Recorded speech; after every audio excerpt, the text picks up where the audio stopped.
On November 28, 2025, the tropical island of Sri Lanka turned into utter chaos caused by a storm which was originating from the Bay of Bengal.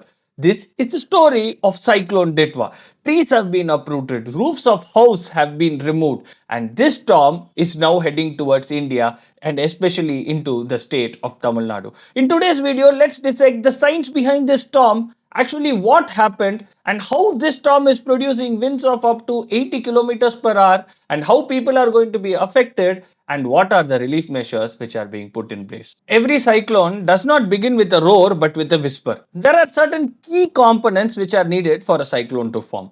The first one is the temperature. See, the critical point for a storm or a cyclone to form is about 26.5 degrees Celsius. Usually in Bay of Bengal, the temperature being in this time of the year 26 to 28 created the perfect mixture for the cyclone to be formed. In addition to this, you need some clouds. These clouds, due to the monsoon season, there is n number of them which added to the factor. The third thing which is needed for a cyclone to form is the winds. In these winds, there is something which is known as the vertical shear. What this vertical shear means is different altitudes, the speed of the wind should be not much different from each other. Whenever it is like that, what happens is it creates a perfect mixture for this storm or a cyclone to form. See here, the speed was about 10 to 15 knots, which created the perfect environment for the cyclone to form. The last ingredient is the Coriolis effect. What this Coriolis effect is? See, usually in the northern hemisphere, the air moves in such a way that it moves towards the right. This is what which provides the effective counterclockwise movement of the cyclones. See, when you see cyclones, you can see clearly that the spin of these cyclones will be in the anti-clockwise direction.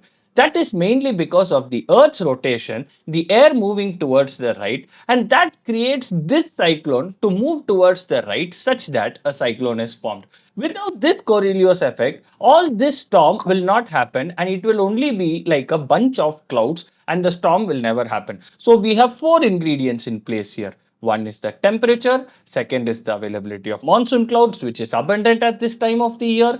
The third thing is the vertical shear, that is the wind at different velocities, which are not much different from each other, because of which the 10 to 15 knots have provided the perfect mixture for these clouds to go. And the last but not the least, the Coriolis effect, producing the classic counterclockwise motion of the cyclones. And on November 26, the Indian Meteorological Department said that a low pressure zone has developed over Bay of Bengal and it will go into Sri Lanka first and then it will be heading towards India. Initially, people thought this storm was just a depression and that it will not cause much damage. But as this cyclone moved towards Sri Lanka, it was updated to become a category 5 storm, which is the maximum as it can get.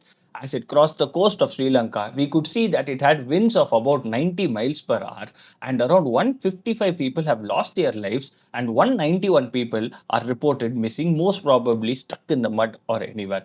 It has also produced rainfall which is up to more than 300 milliliters.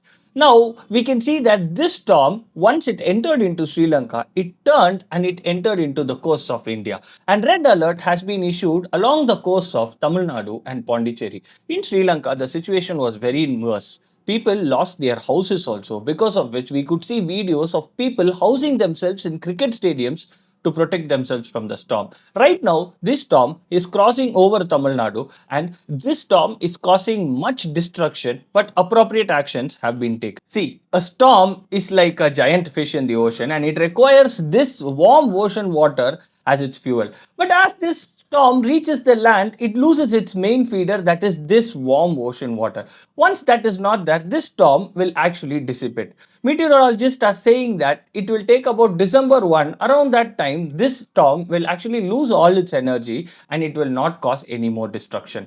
Preparations are underway in Tamil Nadu to make sure that no destruction happens to anyone. And also, they're saying that as this storm is moving northwards, it will lose its energy and it will dissipate off. Hopefully by December 1, that is tomorrow, this storm dissipates off. From the warm moist air of the Bay of Bengal to a deadly force of nature. Cyclone Ditwah has actually produced a lot of death and destruction. Hopefully, it dissipates by December 1.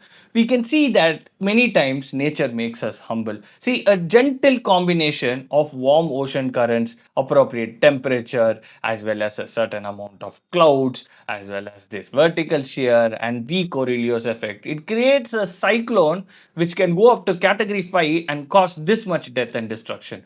Hopefully, the storm dissipates by tomorrow and we are all safe. Do like, share, and subscribe me for more interesting videos.